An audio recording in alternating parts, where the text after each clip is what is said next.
you ever forget something? Like I always do. Mess my stuff up. It's alright though. I'll get it. It's not very fun to write back. I got you guys. Sorry. Boom. What's going on, faithfuls? All right. Keep the faith, never lose hope. What's going on?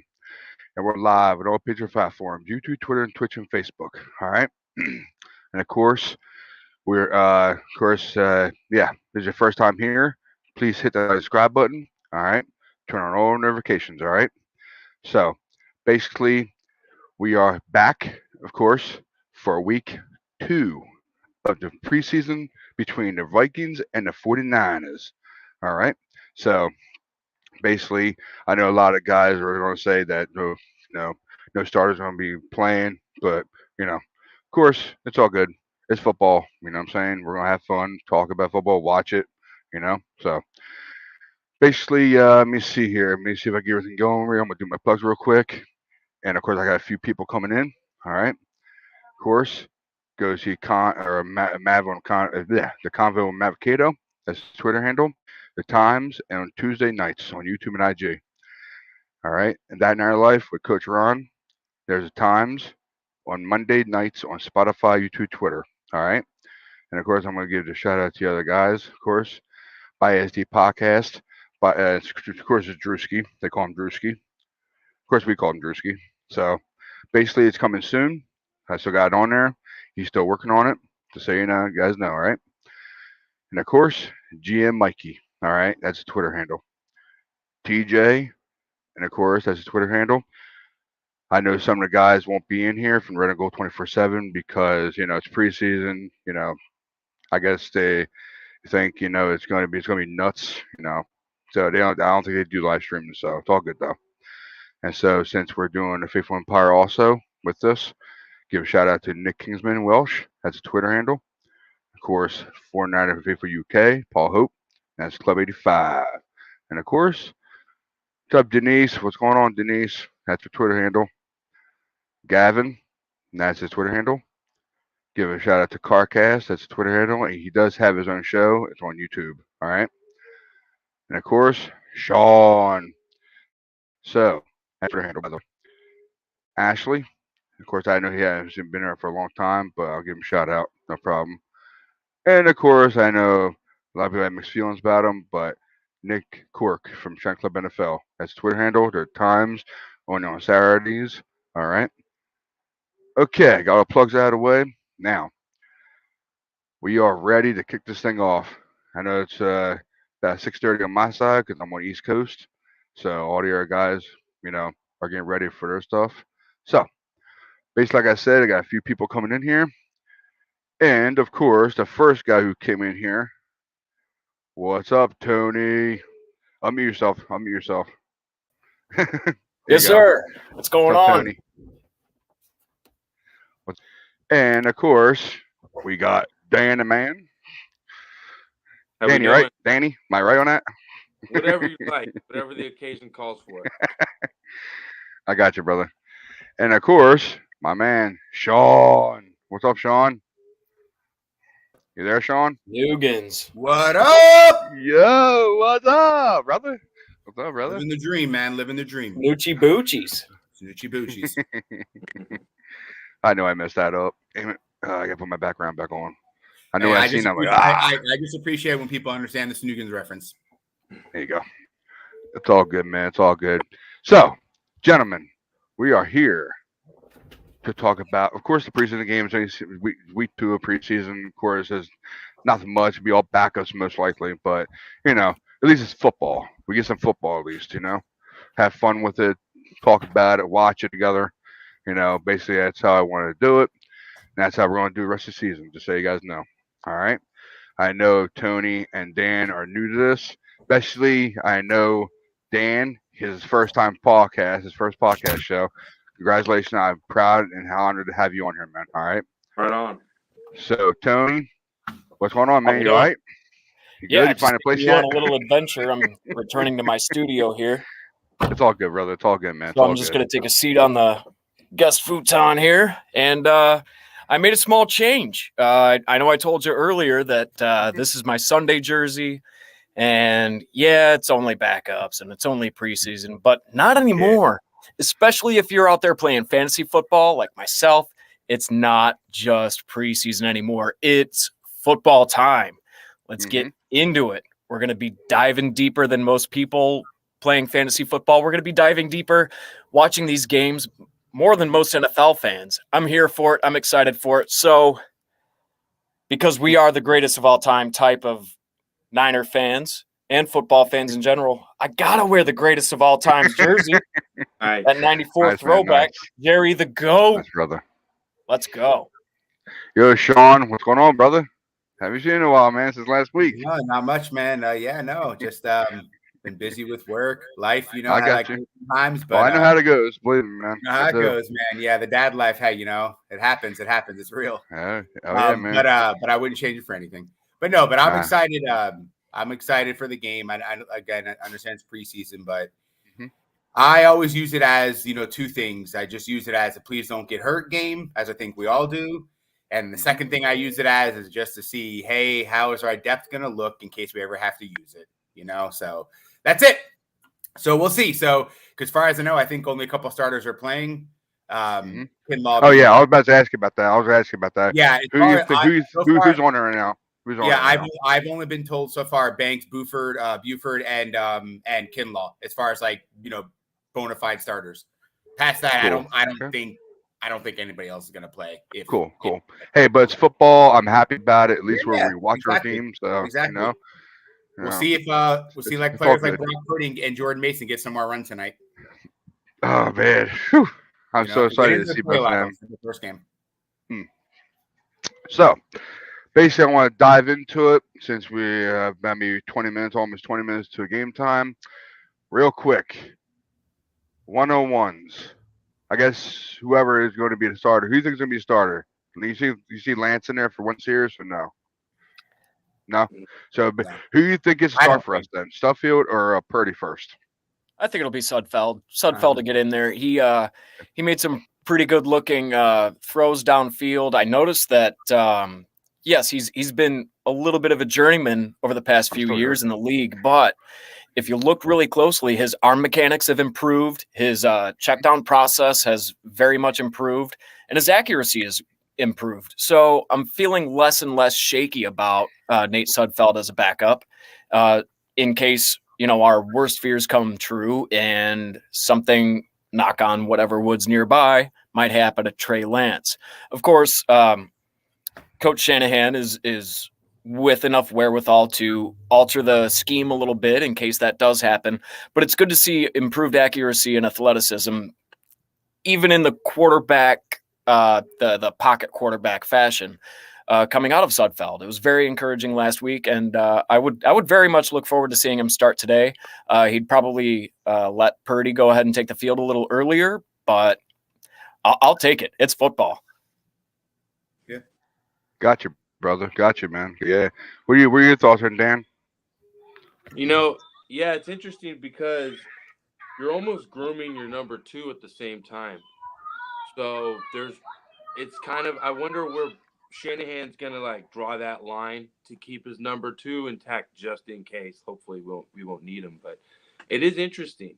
And then on top of the fact, they're just gonna let him. You know, we'll see a lot of like free play essentially. So I think maybe if Sudfeld has early success, he gets pulled earlier.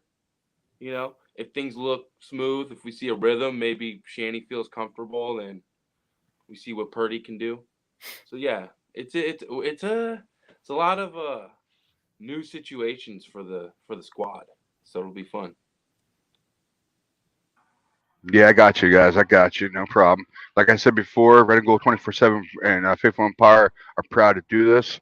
Of course, I know I put it together, so no hype business though. I don't want to hype this about it, but yeah, I just wanted to do this when I first started the whole off season, and I said to myself, you know what, I'm gonna try to do this and get it going and see how people think. So far, last 2 weeks, especially this one, I tell you, you guys coming in here, I really appreciate it. I really appreciate your time, even though we're not going to see a lot of starters, but at least we'll see football. So basically, I thank you very much from my heart. Thank you. Thank you for having me in mind. Yeah, of course, man. No problem, man. No problem. So Yeah, basically, now since we talked about the quarterbacks, running backs, who you got in mind? Running backs. Who wants to go first? Doesn't matter. Well, Throw I your mean, hand up. doesn't matter. I would have to imagine we're going to see a lot of Wilson, Mason, and TDP just because Sermon's hurt. Mitchell's hurt. So, yeah, I would imagine it's going to pretty much be those three. I would assume maybe if you want to know who's going to start, I would assume that maybe go with Wilson just because he's the vet, and then mix in the rookie and Mason. But yeah, but I think it's going to be a heavy dose of those three. Very cool, very cool. Whoever's going nurse. I mean, next. I'm sorry. I said nurse. I don't know why I said nurse. Yeah, Tony. Yeah, man. Sorry, man. Sorry. Well, as a Buckeye fan, I was really looking forward last year to seeing what Trey Sermon can do on a professional field. Yeah. A little bit of a letdown there, but still a Niners fan. Love to see what Mitchell could do last season while he was healthy. I'm glad they're making moves to keep him out of as much preseason as possible. It is unfortunate Sermon being down, but I watched a lot of tape on TDP over the past couple of months since the draft, really, and just seeing what this kid is all about. And he reminds me of sort of an amalgamation of different Niners running backs that were great that we've seen from our past. He's got that head down bull rush straightforwardness of Frank Gore, but he's got a little bit of finesse a la Ricky Waters too. So it's probably going to change over the next couple of years. And as he skills and refines his style of play for the NFL stage. But I see nothing but upside so far from this guy, and I'm waiting for him to prove me wrong. Not that I expect him to reach the levels of Frank Gore, Ricky Waters, but those are kind of shades of those two guys that I see in him, and I'm just looking forward to seeing more. So I'm very laid back on my expectations for the backfield, but TDP is a guy I'm going to be taking notes on, especially as a late round flyer in some redraft leagues and fantasy. I'm sorry I keep bringing fantasy into this, but he's also been an intriguing future prospect commodity in dynasty leagues all over the place too. Yeah, I got you. Yeah, Dan, give it out, bud. Yeah, I think in Wilson's situation, it's kind of similar to Sudfeld. I think he probably knows the system somewhat, and I don't want to risk him either.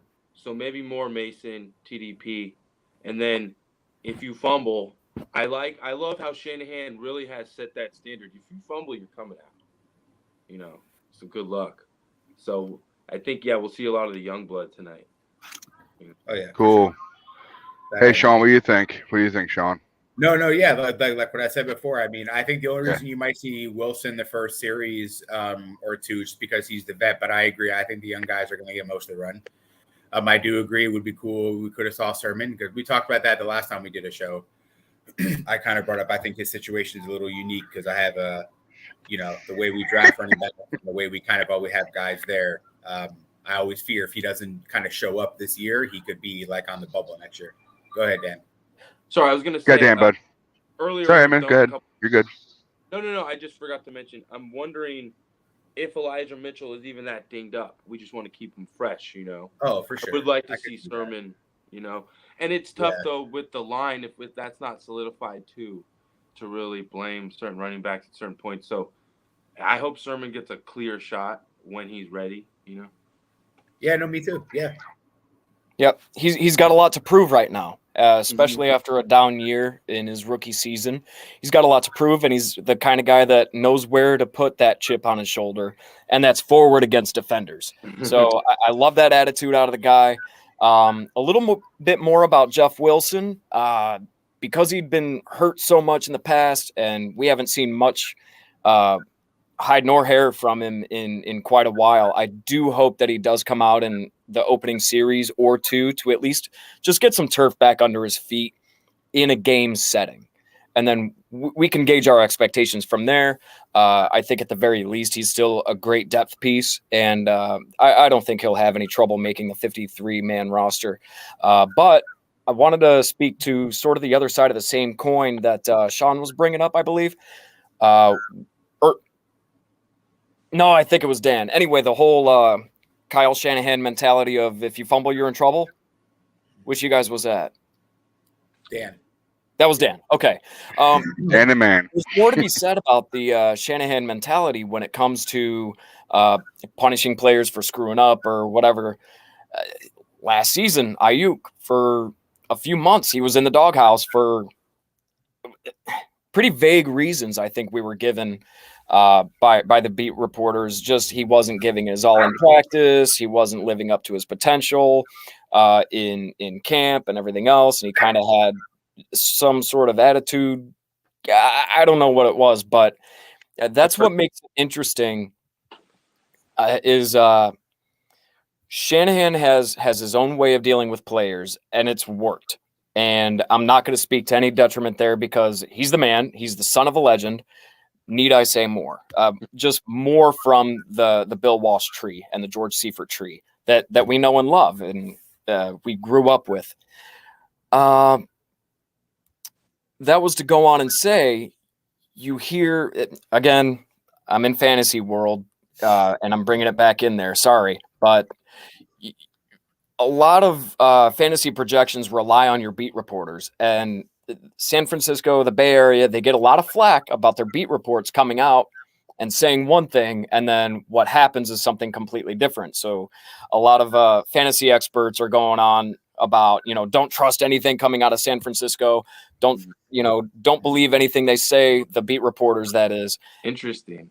As a fan, I love it because that just goes to show you that the 49ers staff, including Kyle Shanahan, they keep their cards close to their chest. So yeah, it might be frustrating as a fan or as a fantasy player when you get news that says this and then reality shows something else afterward. That just means none of our information is being leaked out to the wrong people, the people you don't want to hear what's going on behind the scenes, because anyone serious, be it reporters or any opposing team personnel, things of that nature can exploit that information. So I love that about our team, our staff, and the beat reporters, because maybe they're in on it, or maybe the Niners staff kind of feeds them this line or that line to give them their articles, give them their headlines, and then they're like, okay, well, they think this, we're going to go that way. It's worked out well over the past couple of years, despite things like injuries, but on the information front, I don't think there's a more solid staff. I love it. Now, since we're talking about that, now I want to focus on the wide receivers. Who do you think takes the nod for wide receivers? Anybody can go first. I can't wait to see what Danny Gray does.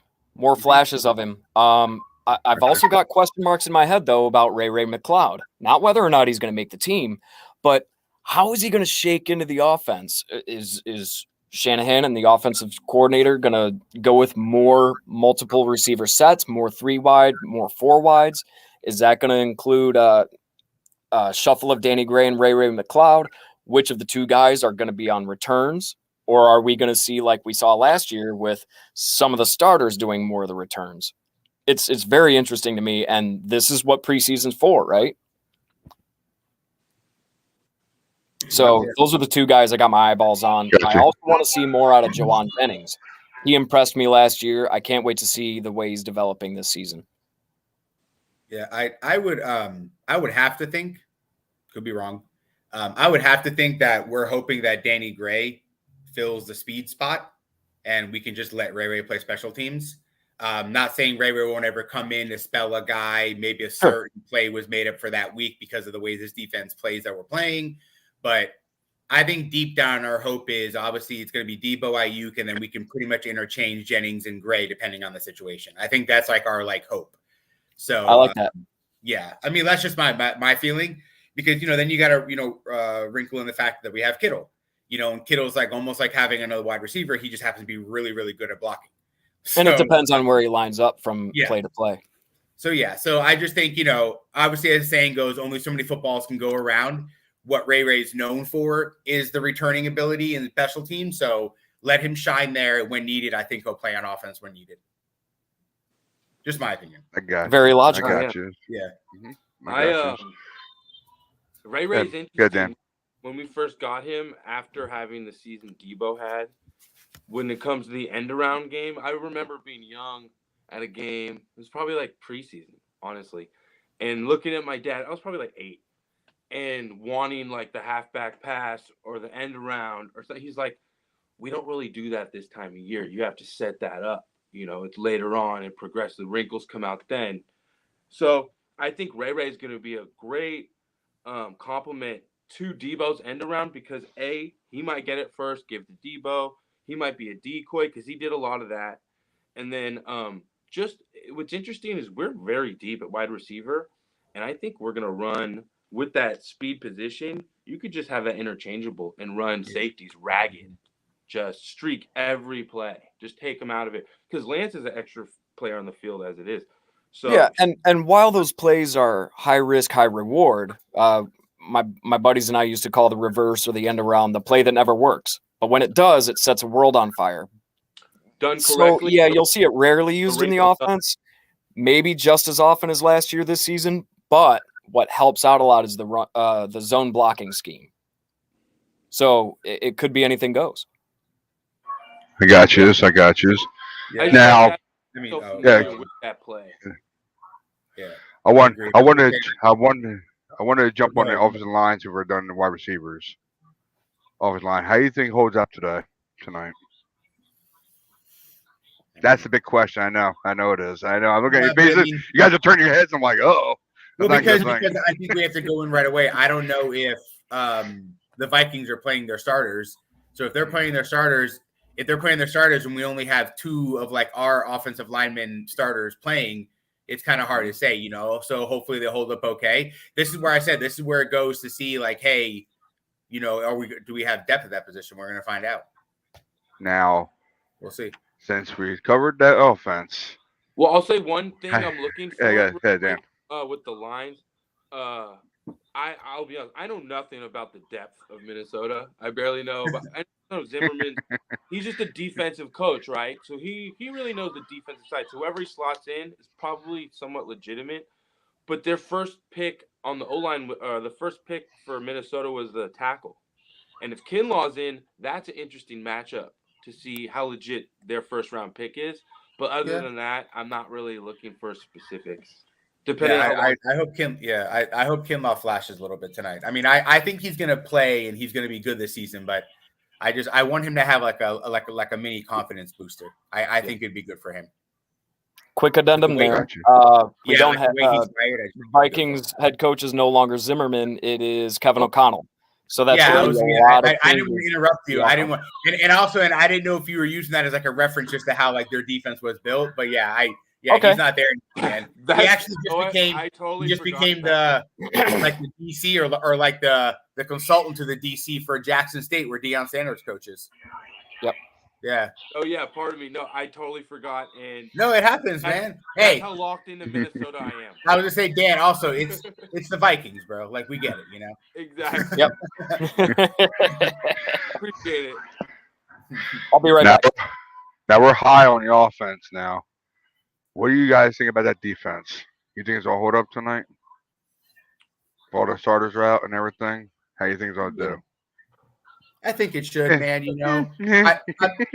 In some ways, I'm actually kind of happy that our kind of like you could say our backups or whatever is playing tonight, or like we're playing majority of the game. Gotcha. Because like I feel like sometimes, especially on the defensive line, we rotate so much, we swing, we do different things, So I think it'd be good to see like kind of get maybe an idea of who else is kind of going to kind of be contributing this season, or at least has a chance to. And with the secondary banged up as it is, it wouldn't have mattered anyways. Mosley's hurt, Javarius Ward's hurt, Jimmy's hurt. So either way, totally 3 guys would have been out anyways tonight. So yeah, man. So just again, bro, with what's going on right now in defense, just play smart. Don't get hurt. It's preseason. We already have guys banged up. Just get through the game, bro. Tony and Dan, whoever wants to go next. I couldn't Oh, agree about with the Tom defense? more. Go ahead, Dan. Sorry, I was going to say that's pretty much it. Is just, I mean, it's hard to say to stay healthy. No, that's when you get hurt, when you try not to be try not to get hurt. But hopefully, yeah, we stay healthy, and yeah, see who's got that natural talent and ability, that instinct. You want those hawks. Well, who's got that hawk instinct? Those hawk genetics. You know. Let our young guys, let Yeah, our Scott depth get out there and play. Jones. I'm sorry. I missed you. I'm sorry. Yeah, Scott Jones. I plan on doing this the whole game. So if anybody wants to stay in here, that's great. Not, it's all good. So go ahead. I'm sorry. Continue, bud. Sorry. Oh, no worries. No worries. The 49ers' biggest enemy the past 5-6 seasons has been the injury bug. So obviously, a lot of those coming from week 1, week 2, preseason games, training camp. A lot of our guys, our top guys, have been getting beat up that way, and that was basically the tale that was told throughout the entire season. We've seen it happen. Anytime that the 49ers were not injury plagued over the past seasons, you're looking at divisional playoff game, you're looking at NFC title game, you're looking at Super Bowl appearances. So, that being said, things we already know for 500, Alex, we have to avoid that. And so, the franchise has responded by getting a lot of younger guys in the secondary, on the lines, everything else. Let those guys play. Let's weed them out. And I know, Tony, it's already preseason. We know what we're watching. We know what we're looking for. But still, on the defense, more than the offense, it is of utmost importance to keep our starters off, keep them loose, keep them stretching, keep them leading the workouts. Let the young guys go play. Let them go play. Not with an attitude of, if anybody's going to get hurt, it should be them. But how are we going to see those outstanding highlights that we saw against the Packers if that didn't happen?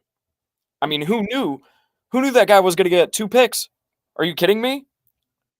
Let's go. Let's get the young guys out there. Let's get them playing, and let's give the league someone new to be afraid of. I like that. Yeah, Dan. Oh no! Earlier I was just saying, we find that young blood. I mean, we're looking for depth right now. We're looking to not get injured. That's essentially it.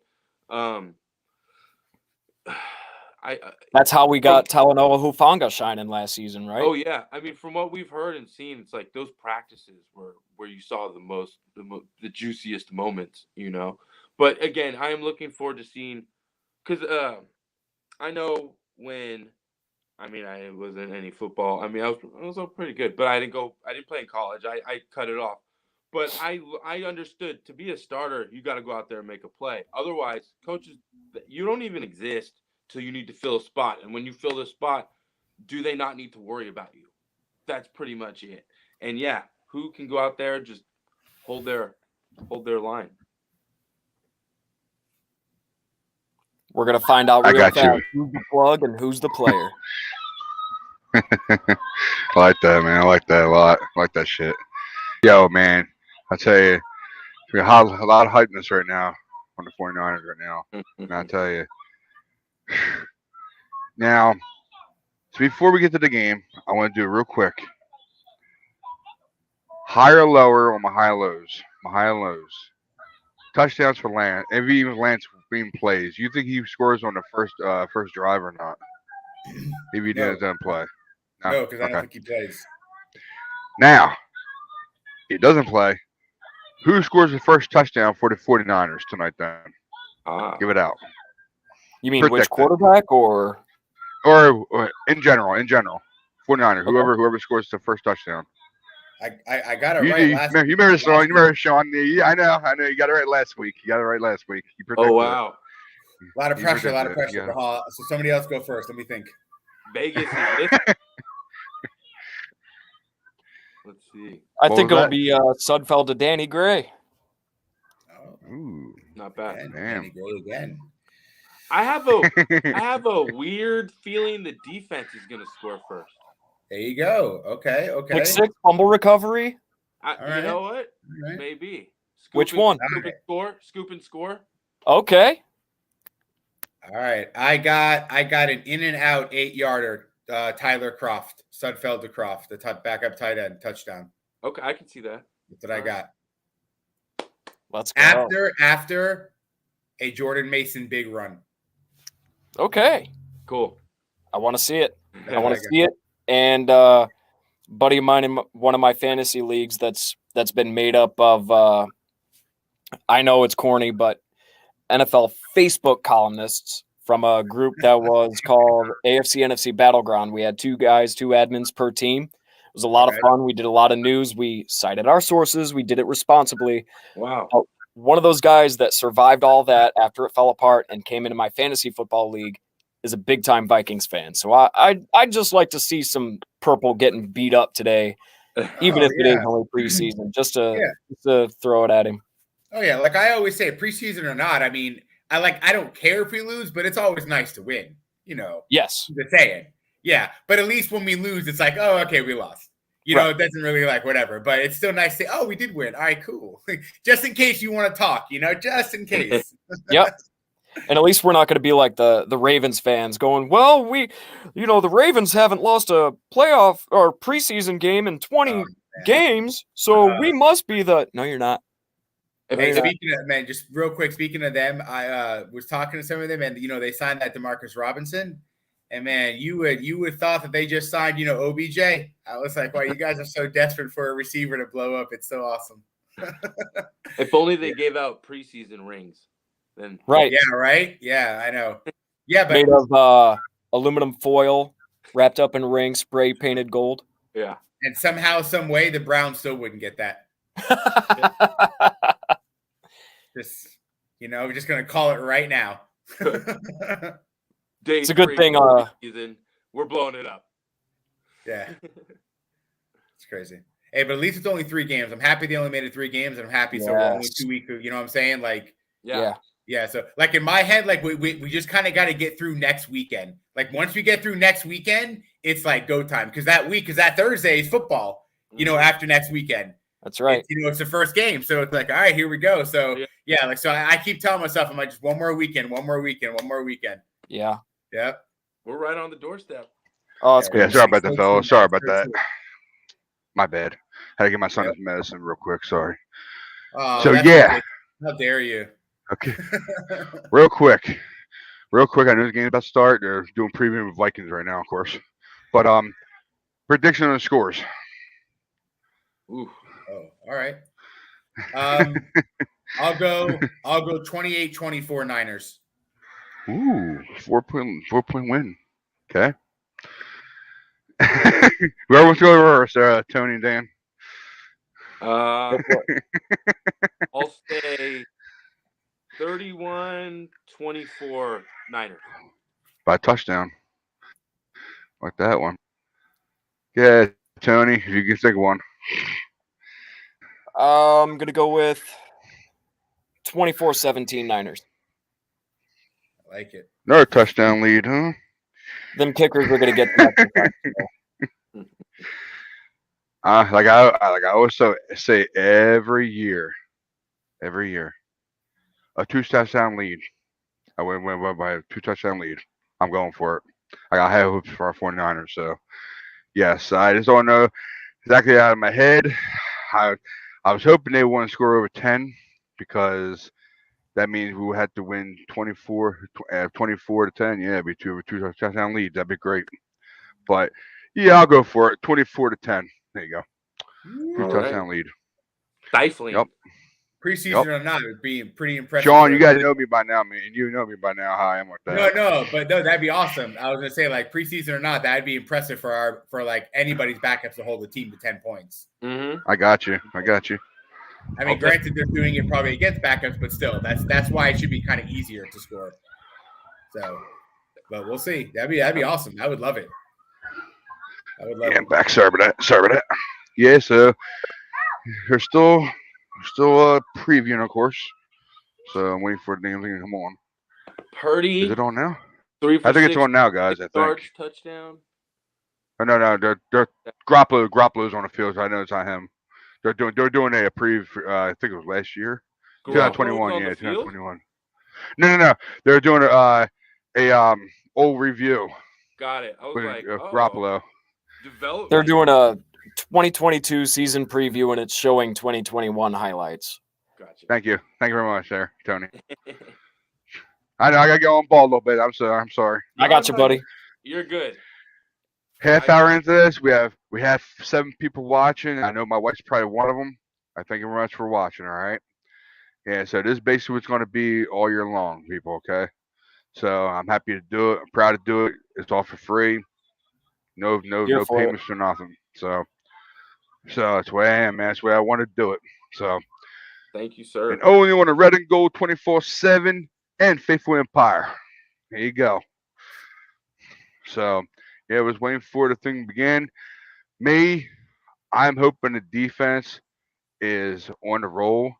And like Money Math said for Red and Gold 24/7 last week, he said exactly too.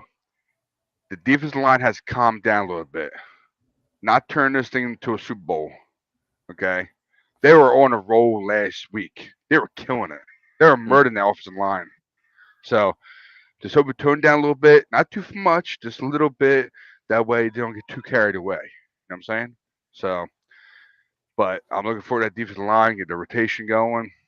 See how our secondary does without Ward back there, and see what our secondary third stringers can do. See what happens, man. Basically, And I was waiting for the damn game to come on. So it's yeah, funny I'm how. sorry. Go ahead. Oh, sorry, we just got the kickoff. I was just gonna say it's funny. Okay. It's symbiotic with we have questions about our corners, but even if we have starters who we know we want, the D line pressure is really what's going to help them out. So when that D line comes through, it's a whole different ball game. So that'd be huge if they pull their weight, do their job. Mm-hmm. All right, we got our defense lining up against Kellen Mond and the Vikings right now. Single back package, wide receivers close. I'm probably play action. behind. Passed up the Yeah, middle. I'm way behind too. I'm way behind too. Of course, I'm streaming the damn thing. Ugh, it sucks that it's not on live. Okay. Are you ahead of that first down? It's all good. I'm probably 4 or 5 seconds behind you. Okay. Because I'm also streaming offline. So. Okay. Yeah, they're showing Kellen Mond highlights against the Raiders right now. So we're essentially watching your replay live.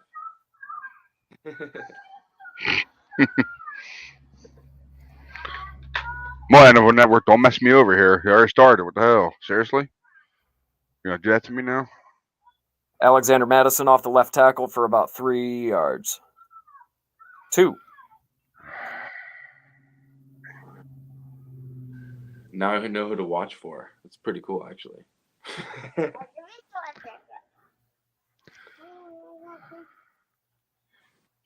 Kinlaw. Yeah, Kinlaw. That's live right now. See it in his face.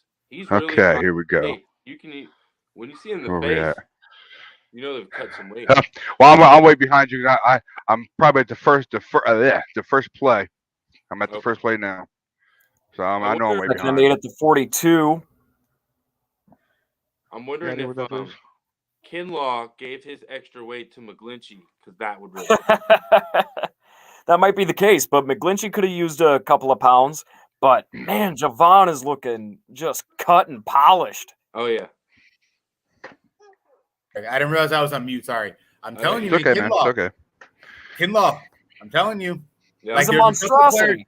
Like players that we had on our roster, like put aside everybody we know, like Kinlaw is one of the guys. Kinlaw and Sermon are the 2 guys on offense and defense that we've had that I really want to see what they do this year. Mm-hmm. And then for people we drafted, it was already Womack before preseason 1. I was so high on that kid. I love that guy. Nice. Looking forward to it. So Womack's out there now, right? He probably is. He should be. Is Drake? I'm trying to see if Jackson's out there or if we're keeping him out because of his shoulder. Yeah, I can't wait to see Drake Jackson. I feel like he's almost yin and yang for Bosa, because Bosa's like he has tons of plays or style of play, but he'll bull rush you. Drake looks like he has a lot of finesse. Like he's developed a finesse game with his body. And I'm wondering if they could teach each other a lot. Well, see, here's the thing that allows Nick Bosa to attack the way he does with a bull rush, as you put it, is that he applies a lot of what is known as finesse moves at the point of attack. So he's got these swim moves and these undercuts. He damaged his core when he was injured for a season, right? A lot of that has to do with the way he lines up. And when you see the Bosas line up on the line before the snap, it's unique to a lot of the DEs. It's a lot more common now than it was a couple of weeks ago or a couple of seasons ago, but they're sprawled out lengthwise. So they get up underneath guys, and then once they pass the point of attack, that's when they turn the charge on. And you know what that really does is they suck the offensive player. They're forced to take a specific angle on you. Yep. And they have such a great balance for their size and strength that they can pivot on a dime. And these O linemen, they can't maneuver. Yeah. And it just makes me nervous whenever they launch, because I'm sitting there like, man, you're kind of sprawled out on your stance, and then at the launch, I'm like, don't snap anything. Because that a smart O lineman won't take the angle he's giving you, and you're just like, you got to come at me, bro. So that's what he'll be like, oh, I got to go bull rush him. But yeah, we're going to see different. I think Drake Jackson, I think he's going to thrive. Yep. Yeah. Man, there's a lot of talent that, on top of being coached by Shanahan, who's his own, genius in his own right as far as nuance, it's the league's in trouble if this works out. They're in trouble. I was really nervous about Salah's departure, but D'Amico's got this. Mm-hmm. Yeah, I know he's awesome. I like Ryan's a lot. I'm so afraid we're going to lose him next year as a head coaching to a head coaching gig, but as it goes, it is what it is. But he's really good because I just think he's so he's a little more aggressive than Salah, and he's really good at making in-game adjustments. That's probably one of his best things. Which he's says a lot. Good. Yeah, he's real good at he'll show you this, and as soon as you start to counter it, or he sees this is what you're trying to do, he's really good at okay, we're just going to do this now. Yeah. And he really is a player's coach. I admire that a lot out of the guy. And when you say he's more aggressive than Salah, it's true, but it says a lot because Salah was one of the most aggressive guys when it came to the trenches in the league. Yeah. There's a pick. Picked and back into Vikings territory. Sorry, I hope we didn't. Spoiler alert. Yeah, I'm trying to go and do a few sports. Hopefully, be earlier. Trying to. That was that pressure. That's the thing. I could play that. No, but realistically, if you are good though, if you're mediocre and your D line's applying constant pressure, it's that much easier to look good. So if you have raw talent, Shanahan really built this team middle out, and when we traded DeForest Buckner, we were ahead of schedule once we got Bosa, but trading DeForest set us back, right? Because we were middle out. We were so good middle out, and when we lost the middle, that's why Kinlaw hopefully really steps up. But when you really can't be beat middle out, then you better have the pure talent to beat us straight up. And we have pure talent, and our coaching is just built us beautifully. So yeah, stay healthy. Exactly. Stay healthy. That's it. Forget it. So my brother, when we talk fantasy football, and I'll go over, should I do this? Should I do that? He's like, dude, it's like an infomercial. Just set it and forget it. I'm like, yeah, you're right. Just have faith. Carry on. Oh, we got an interception. Look at George Odom. Odom. Look at him. Yeah, right? Who says he's just special teams? Granted, it is Kellen Mond, but that's okay. Kellen Mond on their offensive drive was looking sharp until that pick. Yeah, it's fair. 3 for 6. Madison, man, what a great person to draft every year when the Dalvin Cook injury comes for 2 to 4 games. Yep. So good. Brilliant. Wow. Yeah, I think. I mean, this receiving core. Yeah, I really think they're gonna run DBs ragged, and then Kittle's just gonna eat this season. You know, so As long they as have to he's respect. healthy. Yeah. Well, the thing it's We just the need fact George that Kittle, not George Brittle. oh, I haven't heard that one. That's a good one. Not that he is, just haven't heard it.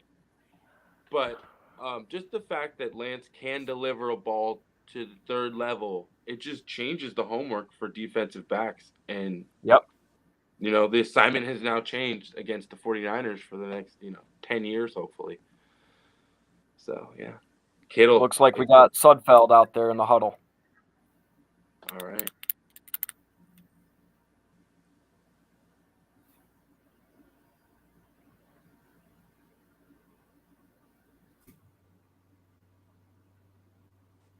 We're like all watching at different times.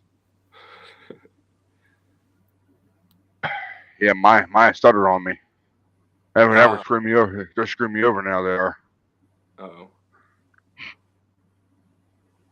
Because it's stuck on in the air. I wonder if I can. No, Now mine's it's live. gone. I could pause it, but I'm not on the actual box. Just delay it to sync, but it's all right. Yeah, I can't pause the live feed here on my phone.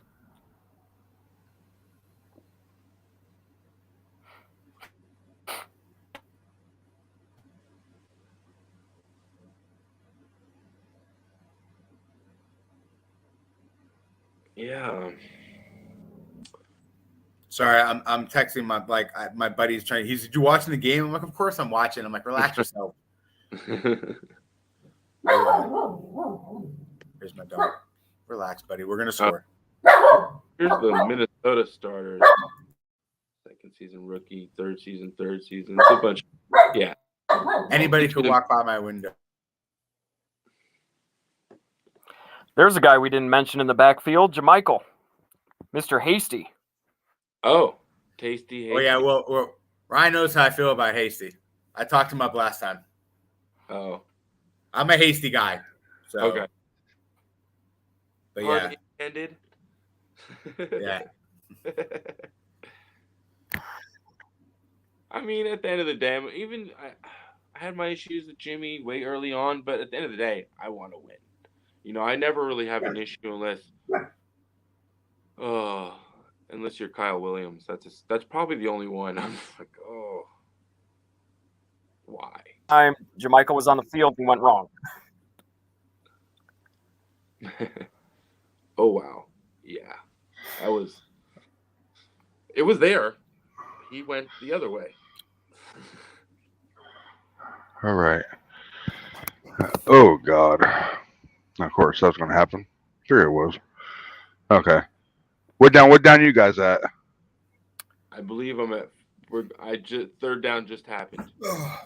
Fourth down just happened. Oh, was that on fourth? I'm sorry. No, for me. Oh, okay. For me. Yeah, it's 4th and 1 for me as well. Oh, now there's a flag on play. Flag on play. Yep. Yeah, probably the same time as you now, man. Okay, we're synced up.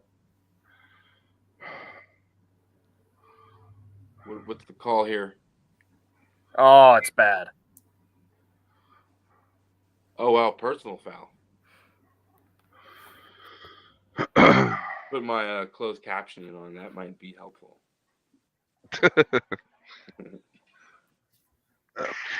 I'm not the Sorry best about that. reader, so. Ay. What an Not good, boys. That was an awful sequence. What you do is you don't. I mean, we're watching a glorified practice, so, don't beat yourselves up. Not like them. Now I know I got it up, so. Commercial break. Yep. Closed captioning on. Me, Dan, or Tony are probably on the same feed. Tony's a little ahead, I think. Because as soon as you say you're going to commercial, that's when I went commercial. All right. A Speaking little of, sluggish, but sorry about it, man. Go ahead, man. Sorry. you guys watching this mattress commercial? Nope, it's just got Oh, Yeah, because commercial dogs gonna be different depending on your region, man. yeah. Yeah, I always notice that, like, if I'm out of town for work or something like that, or like like whatever the situation may be, Yeah. But yeah, you always see different commercials and like, oh, I don't have that food place down by home, and shit with stuff like that. So yeah. Oh, yeah, it yeah. happens. Nope, it's Specifically- just showing an aerial shot of the stadium for me. Yeah, Oh, really? You're probably coming back then. Yeah. it was No, just that's mattress just what they've been doing commercial. for commercial breaks on NFL Plus. God, yeah. They're not. We're not giving you. You got to pay for our package. We're not Well, promoting.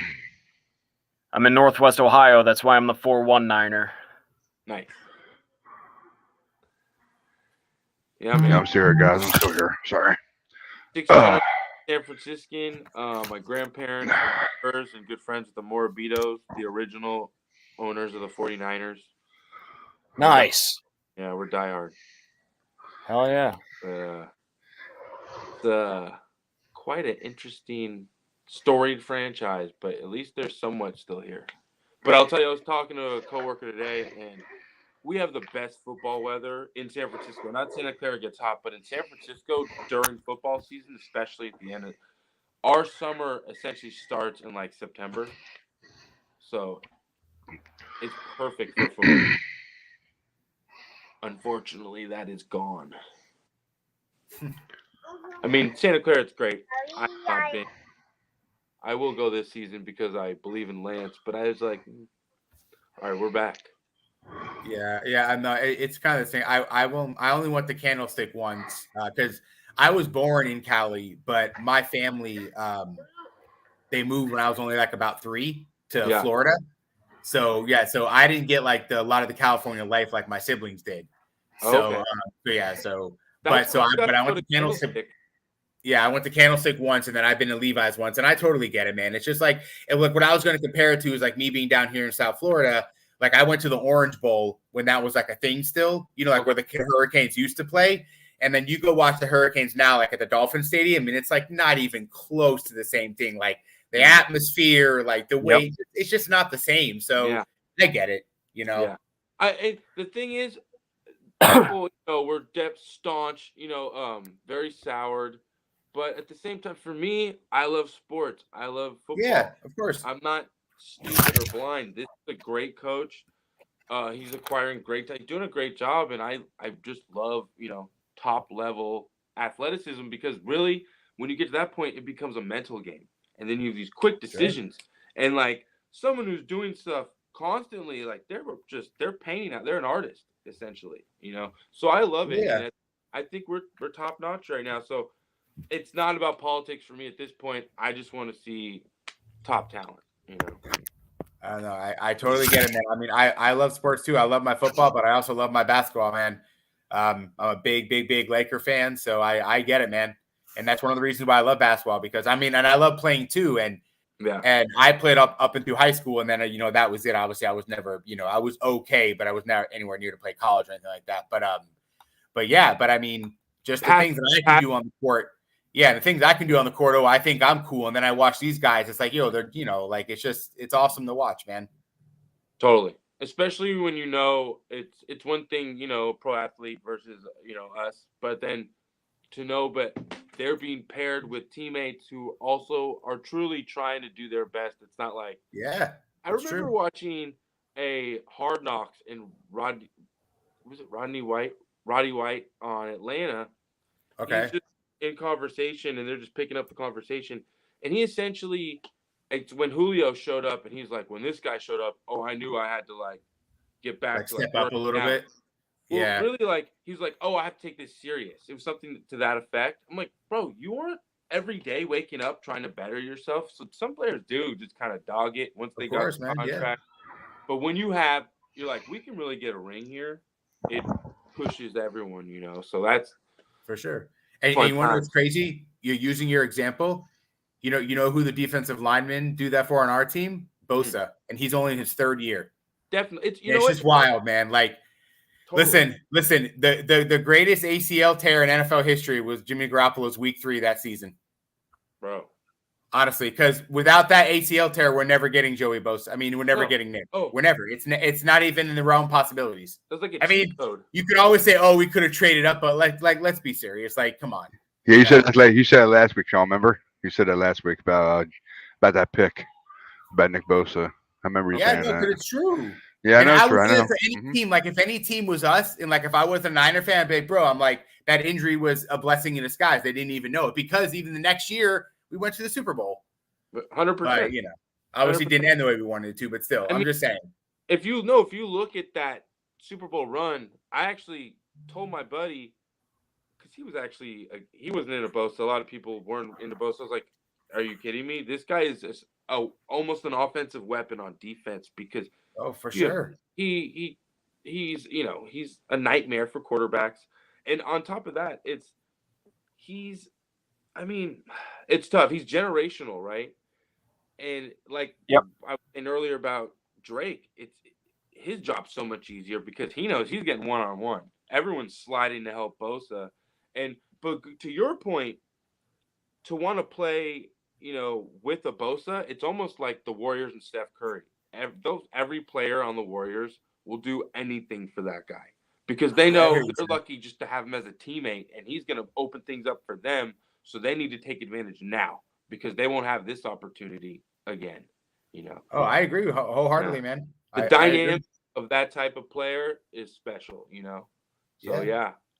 No, we're lucky to have him. I mean, we're gonna have to pay him, but we're lucky to have him. Oh yeah. But that's one of the reasons. He deserves it. Oh yeah, but that's one of the reasons in the long list of reasons that we're going to move on with a rookie quarterback because we have a roster that we know we have to pay, and we're not gonna. Why move on from that? Especially when it's all homegrown talent.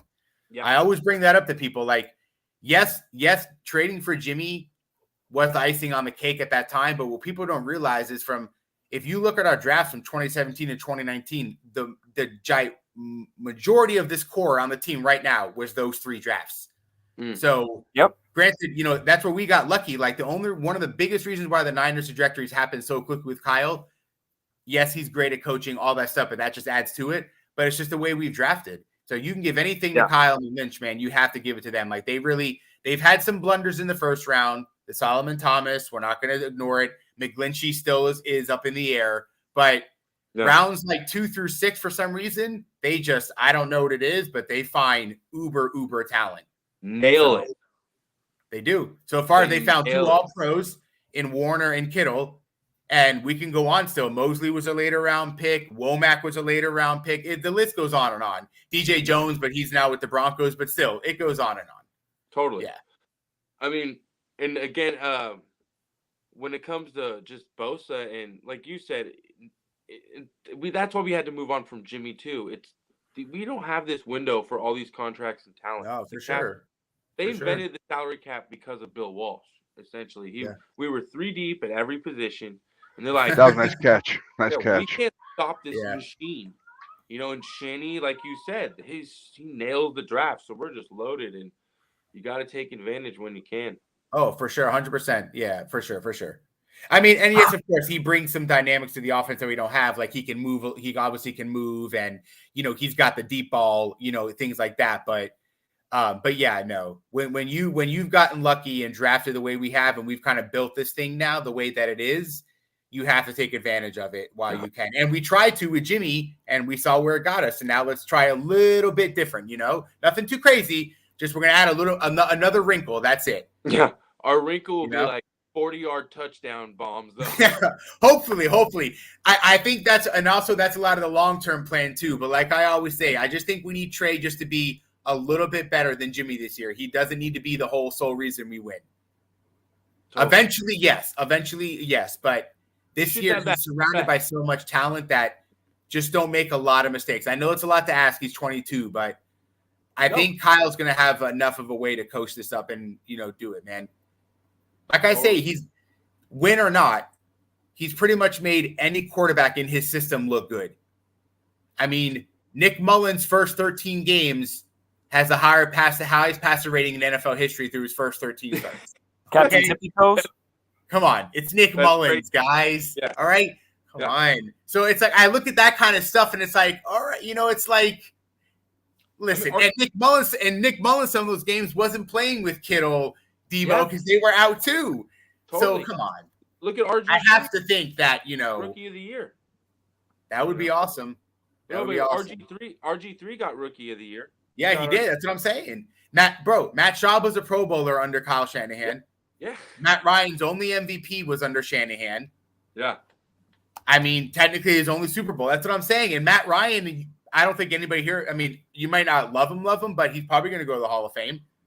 Probably. Chances are really high, right? Yeah. If he won that Super Bowl, for sure. Oh, for sure. If you get the ring, for sure. It works. Like, for sure, that's the way it works in football. I mean, I think it works like that in both sports, but in all sports. But yeah, it definitely is a factor. Because we all love Marino, but everybody always holds him back out of like the top, 3 because he doesn't have the jewelry. Yeah. And he arguably, like I always say, was one of the best quarterbacks ever. He arguably had one of the best arms you're ever going to see. But he just, unfortunately, he played on an era where Joe Montana, like you were just saying, and Bill Walsh, they were becoming them. And that, you weren't going to stop that. It was something the NFL had never seen. So. Totally. Because if honestly, we can all be honest, if you switch Montana and Marino, they're going to have similar careers. Montana's probably not going to have any rings. Maybe Montana gets maybe one, because I will admit he had a little more of a clutch factor gene than you could say maybe than Marino did. But Marino definitely is not walking away with no rings. Marino and Rice with Walsh? Yeah, with Walsh. Come on. I mean, there's no way. You would probably have arguments there might have been more touchdowns. Because I would have to imagine if that really would have happened, for as great as Joe Montana was, and listen, I love him. Obviously, I'm a Niner. But totally. Yeah, I think Marino would have put up godly numbers that there may still be a couple records that still hadn't been broken yet. I mean, it would have arguably been one of the best quarterbacks of all time, throwing to literally the best offensive player of all time. Yeah. There's no way that wouldn't exactly. There's no way that wouldn't have equaled success. There's no way. There's no way. No. That would have been crazy. You gotta love Rice, man. Yeah, it's what? Like, it's one of those conversations when you're talking about best receiver of all time, you just start at number 2. Because if you don't have Rice at number 1, you're a hater. Because I don't know how you don't have him at number 1. That's exactly right. And let's face facts. I mean, as long as you've got a decent enough offensive line, and I mean that in the strictest sense. In those days, if you had a decent offensive line, Jerry Rice would have made Jeff Hostetler a Hall of Famer. You know what I'm saying? Yeah. Sure. Listen, I have watched so much tape on so many different players. And listen, everybody's right. He wasn't the fastest, but he certainly was definitely fast enough, especially in his younger days. He was certainly fast enough. But listen, almost still to this day, nobody ran a route like him. That was the thing. Like his footwork, like when you look at his footwork, it's like when you talk about Jordan and Kobe. Like that was the thing that separates them from all those other shooting guards, besides all the winning and all that. But just the way that they transformed their game and that fadeaway and that footwork, they were literally almost close to unguardable. So it's the same thing with Jerry Rice. I mean, he would make the best corners in the NFL just completely backwards. Absolutely. And that's because he still is the best. Right. He was so deadly. And those first 8 yards, he was so deadly, and that's what made him so potent in the West Coast. Yep. That's what it was. And he was fast enough. Once he got open and got that short slant, he was gone because he was just fast enough. And he's still the greatest, right? Fast enough, but when you combine that with the 2 facets of his game that are still the greatest of all time. Yeah. I mean, Megatron, Randy Moss, Terrell Owens. They're bigger, they're stronger, especially Megatron. Faster, for sure, more athletic, but Jerry Rice was the most technically sound wide receiver 100%. Of all time. Yep. Any route, he made it look better because he worked tirelessly, studied. He did. To the point where it looked effortless and natural, like you and I walking our dog. Totally. The other thing, the hill. Nobody had more stamina than Jerry Rice. No, it's true, man. And until people started following him running up the hill, if it wasn't for him sharing that with people, nobody ever would have the stamina. I thought about it. I know, man. No, it's true. And with those two attributes, people try to scout technical abilities, their fundamental abilities all the time. And then as time went on, and we're now in the third decade of the 21st century, that kind of falls by the wayside with, well, as long as they're coachable, that's fine. That's why you don't have another Jerry Rice duplicate. No, it's true. No, I was about to say, I was actually listening to the combine. I think it was a couple years ago when Judy was in the draft, because, he's like a really good route runner. And they were talking blah, blah, back and forth. And I don't remember who it was, one of the people who was just on the show, because they all make comparisons who they thought Judy was like, was running like, and none of them said Rice. And so the one guy was like, isn't that funny? And then the other guy goes, no, it's not funny because nobody's ever going to run routes like him. So that's why none of us used him as a comparison. And then they all started laughing. He's like, oh, that's a good point. Like, because it's true. Like, he's like, none of us said him because we're never probably going to see that again. So we're never going to give a comparison because there's Rice and then there's just, the rest of the list. Yeah. This is what it is. And Tony, did you say it? I mean, he did run routes so well. It did look effortless. And that almost has hidden some of his talent because we got to see it, like watching. Yeah. But it's hard to kind of encapsulate that for today's youth, where it's not like someone mossing someone. It's right. Yeah, for sure. That's why I just say go look at a tape, watch his feet, and not only did he make the route running look effortless, but it was a quarterback's dream in as much as it was consistent. Yep. He did not change up his steps. He did not change up his cuts. Sure. It didn't matter the circumstance. And if he was covered too well, they knew that he was going to catch a ball if it was anywhere near him. And the quarterback, this goes back to study. Whoever his quarterback was, whether it was Elvis Gerbach, Steve Young, Joe Montana, they knew when and how he was going to adjust. There was never any guesswork in their communications. And again, to circle back, it all has its roots in the consistency with which he ran his routes. And Walsh was like, you hit him right here on the hip. Yeah. And you want to talk about detail-oriented. Walsh was detail-oriented to the point where he was accused of just being insane, which he might have been, but I'm not going to hold that against the guy. I was going to say earlier, I think he actually drafted guys who might have been a little crazy like him too, or so meticulous as well. Hey, nice sack. Yo, did you see that sack by Kinlaw? Yeah, I just saw it. Let's go. There we go. That's what we're really telling you, boys. Telling the you, man's bro. an animal. Listen. Damn. Listen. Last time we had two really good defensive tackles, you guys know where we ended up. So just pray that he can stay healthy with Armstead. And then Bosa keeps commanding double teams, and it's going to be nasty work what that defensive line does, bro. Yep. That front seven is really, really hard to scheme against, to go against, to deal with for 4 quarters. Oh, yeah. Yep. It's really hard. We're physical, we're fast, we're aggressive, we're loud. It's just how they play, man. That's why sometimes we do have the injuries we have, but it is the what it is. versatility the Niners have in the box. Yeah, but that's why seven-man front is unparalleled in the league. Oh yeah, each of those guys are versatile. Remember how we are we have the ability on both sides of the ball this year to be special. If things go right, and like I said, because no matter what sport it is, no matter what team it is, every team has a little bit of luck. Look at the Bengals last year. Yeah. All right, I mean nobody saw that coming, and yes, they did play their butts off. We get it, and they obviously. Still to this day, we all wonder what defensive scheme they came up with in that second half against the Chiefs. But still, there's always a little luck involved when you make a Mr. Purdy's in there. Mr. Purdy's in there. Mr. Purdy. I figured. Right. I had a feeling he was going to play the majority of the game. Yeah. I consider not being injured luck. I'll take it. And that's a Purdy little throw to the out route to Jawan. Yeah. Jamar Chase stayed healthy. Burrow finally stayed healthy the whole season. Yeah. But that was us in 2019. And really last year, too, other than a couple of games here and there with, Garoppolo and things like that. But, we kind of got used to that. But, but 2019, we were, healthy, literally pretty much a straight shot throughout the whole season. Maybe Debo had a couple little dings here and there, but we were pretty a straight shot throughout the season. And that was rare.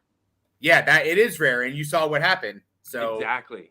That's what I'm saying, man. But that's always, listen, I know it's cliche and I hate sounding a broken record, but it doesn't matter who your team is. The number one thing in football is you got to stay healthy. If you know, if a fortune teller could tell me, oh, your team's going to stay healthy, I would have, knowing that I'm a Niner fan now, I'd be like, okay, well, at least we're going to make the playoffs. Yeah. You know what I'm saying? It's like, oh, we're going to make the playoffs at least. Now let's see what we're going to do.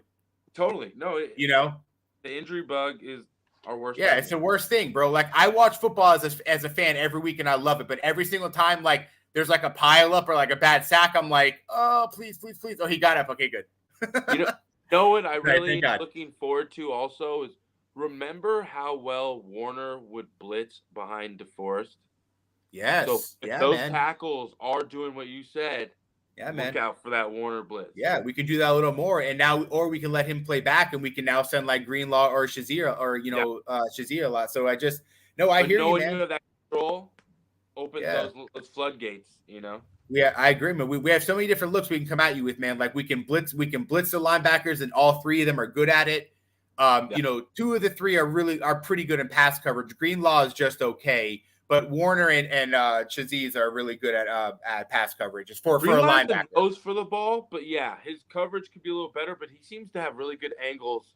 No, he does, and Greenlaw's a really good tackler. That's the thing. Yeah. That's why Greenlaw makes his bread and butter, because he's a pretty sure tackler, and he's really good sideline to sideline. Yeah, that's where he's your traditional outside linebacker. Which we can't have it all in all of them. It's like no, exactly. Oh, no. Hey, listen, and trust me, there's not many outside linebackers. I would obviously, we're getting away from like the stud players. I mean, but as far as like other linebackers and other teams, I wouldn't want anybody else really. I'm happy. I'm completely content with him, bro. As a nucleus. No. Oh yeah, he fits in perfect. Exactly. No. He's another perfect piece that just fits right into the puzzle. I agree. Totally. Speed. Yep, that's what I'm saying, man. We are like I think Tony mentioned it earlier. We've definitely gotten younger the last couple of years, and we are youthful, and we are interjecting that speed and that youth is certainly something we are. I don't know if we just made a conscious effort as a front office, as like the locker room. We said, listen, maybe another angle we can take to kind of be up on some people is let's start getting younger early, and then maybe 2 years now those guys are all studs, kind of like what we did in 2017, like almost the same type of thing. Now let's hope this draft becomes studs in 2 years type thing, so see if it works out. And here's the thing, with the youth does come coachability with great examples to follow, like Fred Warner and Nick Bosa and the other guys that have been around a little while, because it seems to me that the defensive staff has been pushing versatility on these guys. And, you got your older guys that came and went, like, your DeForest Buckner. I miss him so much, but he was get after the ball, follow the ball, pursuit, strip. If I can jump up and bat it down, fine. But what I noticed last year about the turnovers created by the 49ers defense is that the interceptions were spread out. You saw Al-Shaair get a couple of them, Greenlaw get a couple of them, Fred Warner got a couple of picks. It's spread all over the place, and you're seeing it from guys that you don't expect, your younger linebackers, your younger defensive tackles, and you've seen it sort of infectiously spread over the defense as the years have gone and as the defense has gotten younger and younger. It's a philosophy that these younger guys are coming in, being coachable and taking into consideration, and even changing their style of play from their college years. More of these guys are doing more different things. And the oldest example I can think of really is Malcolm Jenkins. The man played every position on a defense except for one, and I think maybe that was nose tackle, and that was about it. We're getting a bunch of those type of guys as they get younger and younger, and the philosophy gets more adapted to by these younger guys. That's what makes our defense so exciting, is so many of these guys are able to do so many different things, and it helps us in the depth department when the injury bug does finally bite. The variable is this year, how hard will the injury bug bite? And how much can this defense's versatility enable these guys to step out and be the next man up in any given defensive position. I love it. We are just starting the second quarter. Guys, I got to get out of here over in the good old Eastern time zone. It is 7:45 p.m. I do have some plans celebrating the closing on my house that took place this last Friday. Congratulations. Nice, congrats, man. Thanks, gentlemen. You know, for our generation, that's a damn rarity. Ryan OG, thank you so much for having me on, sir. Being a gracious host, and I look forward to doing this again. Sean, Snoochie Boochies, bro. Hey, Snoochie Boochies, man. May the geekdom strength continue to grow perpetually, sir. Yeah, man. Hell yeah. Dan, Mr. Denker D, thank you, sir, for talking with me. Always stay up. Niners, red and gold till I'm dead and cold, baby. We'll talk to you guys soon. Sure, baby. Hopefully see you next weekend. Thanks out, Cheney. Thanks out, bud. Thank you for coming, man. Thank you. Yep. Thanks again. Talk to you later. No problem, bud. No problem. Here you go. Actually, Tony, I wish he could have hung around a minute.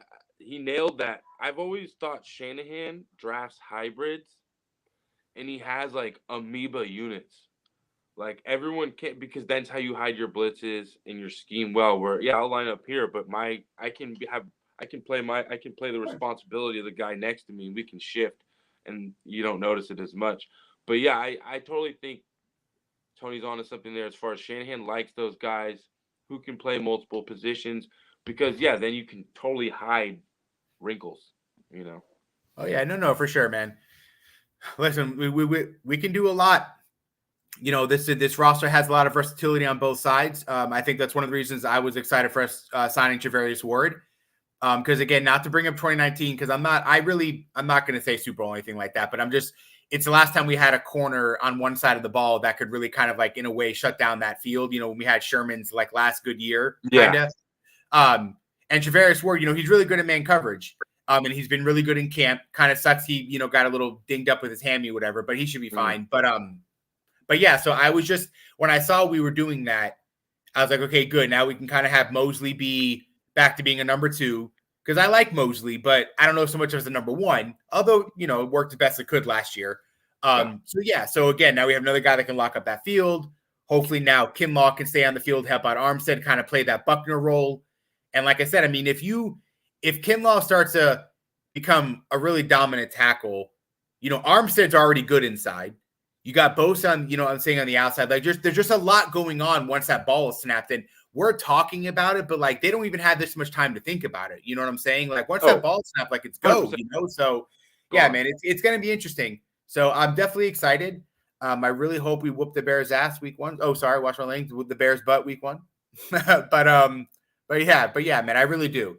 But week 1 games are always tricky.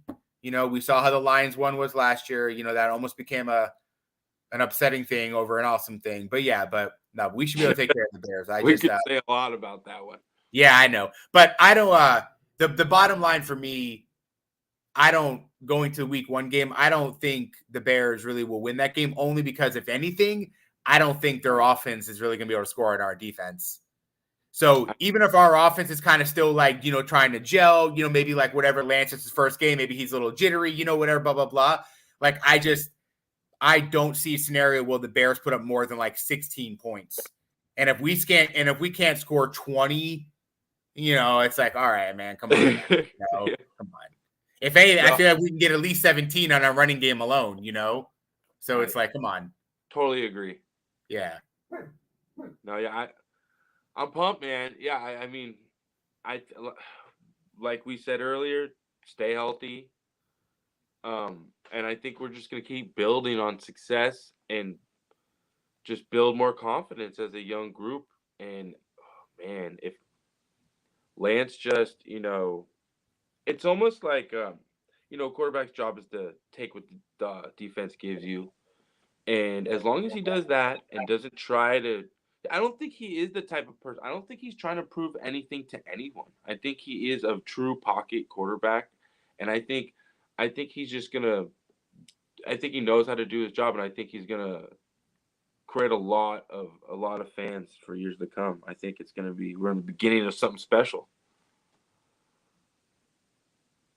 No, I don't disagree with you, man.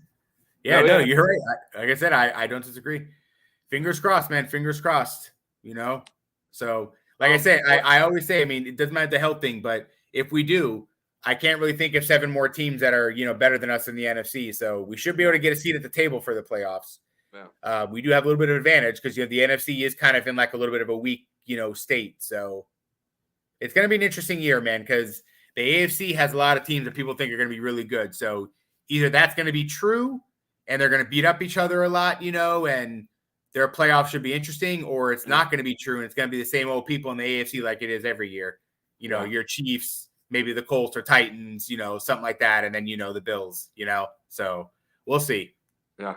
We'll see. You know, I think I'm going to sign out too. I was telling Ryan, did you get my message, bro?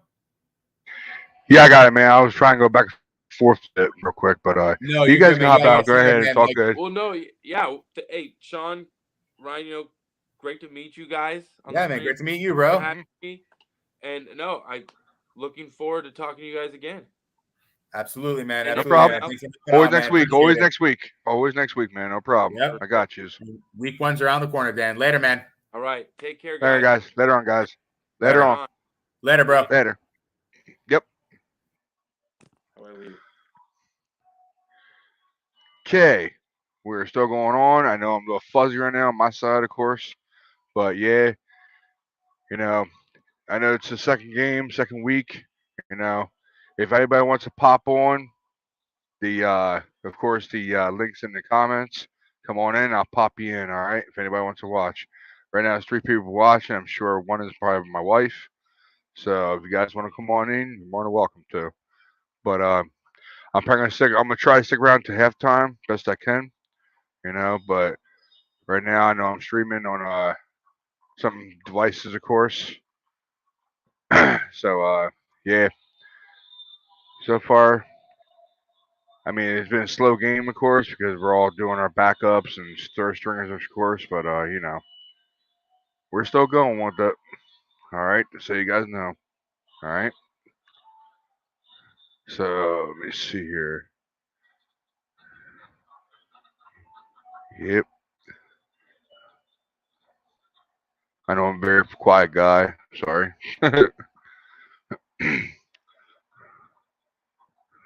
But yeah. So keep it going here.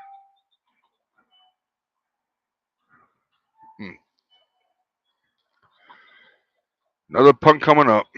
Another punt. It's a very slow game right now. I can tell. Good, none of our starters are in. So.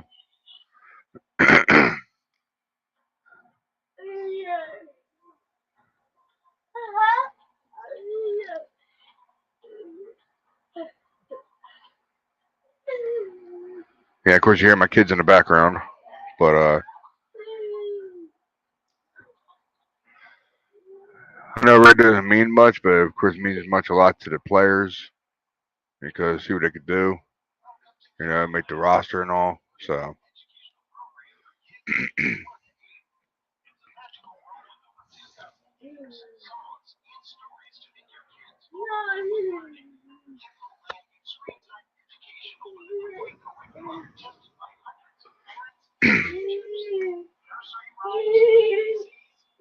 The 49ers punt the ball back to Vikings. Vikings got the ball back now.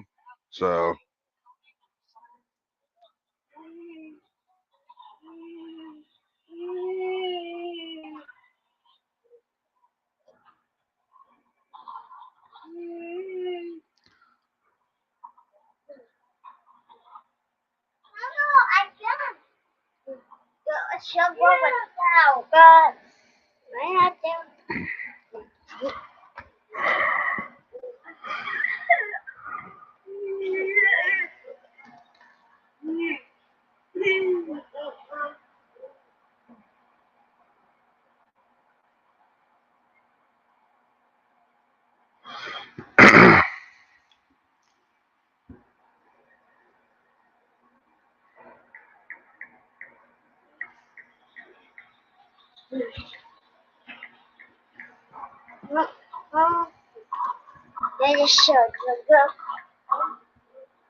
I'm gonna see what the 49ers do on this drive.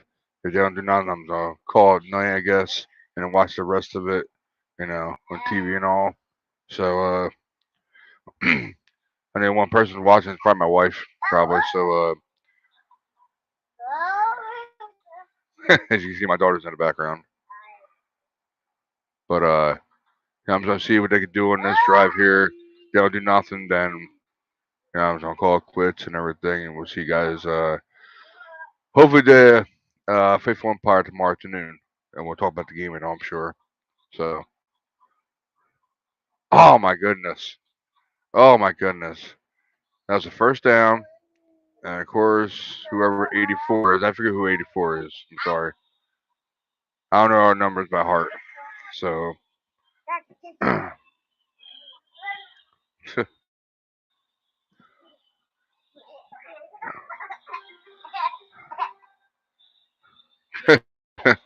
you see my daughter in the background.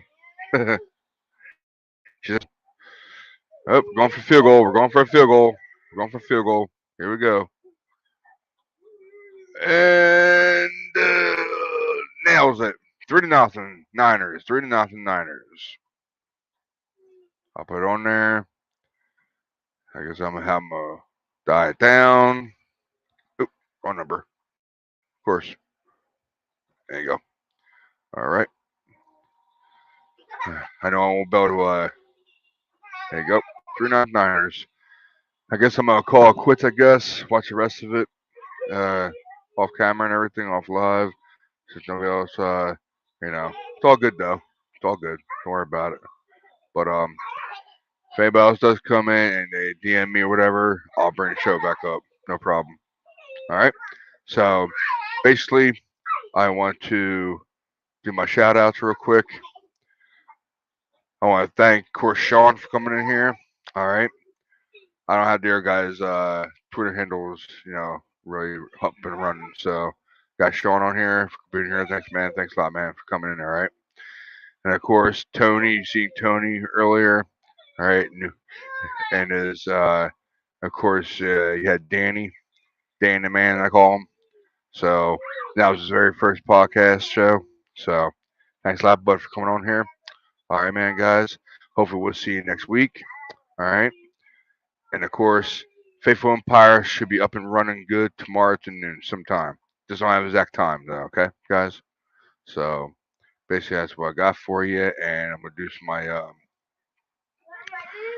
some of my shout outs. Of course, convo with Mavicado, Twitter handle right there. Times Tuesday nights, YouTube IG. Of course, that Night Life. Hope you'll be back on Monday night with Coach Ron. Go to Times Monday nights on Spotify, YouTube, and Twitter. All right, and of course, you got Drewski as his BISD podcast, and it's still coming though. He's still coming with it. He's just taking some time with it. That's all. Moving and all that, So, and of course, now my computer's on run slow on me like always. So GM Mikey, of course, that's his Twitter handle. And of course TJ, that's his Twitter handle. All right. And of course, got a shout out to UK gentleman, Nick Kingsman and Welsh, that's Twitter handle. And of course, Fortnite Faithful UK, Paul Hope, that's his Twitter handle, Club85. And of course, Denise, Gavin, give a shout out to CarCast, and of course Sean. All right, and Ashley. All right. So here's Nick Cork, Shank Club NFL, Twitter handle, times, and of course on Saturday on YouTube. All right. So basically that's what I got for you guys. I know a lot of people didn't care about this game that much, just watching on TV and all, but I know have some people. All right. Cool. All right. All right, guys. So basically, that's what I got for you. And of course, like I always say at the end, keep the faith, never lose hope. All right, guys. We're out of here. Later.